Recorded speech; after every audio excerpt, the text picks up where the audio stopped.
Good morning. So I'm going to do a product review.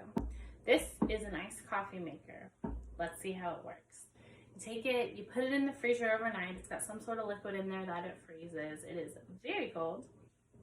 And then you pour your hot coffee in, let it sit a few minutes, and it should turn it into iced coffee without watering it down like ice would.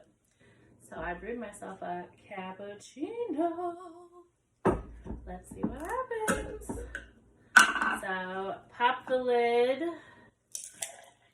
snap, crackle, pop. Put the lid back on and let's see. All right, it's been 10 minutes. Let's see how we did.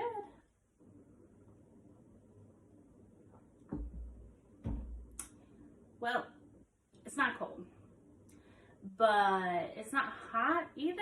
I would call it like it's not quite room temperature, but a lukewarm. So we're gonna pour it over ice and it's gonna be delicious.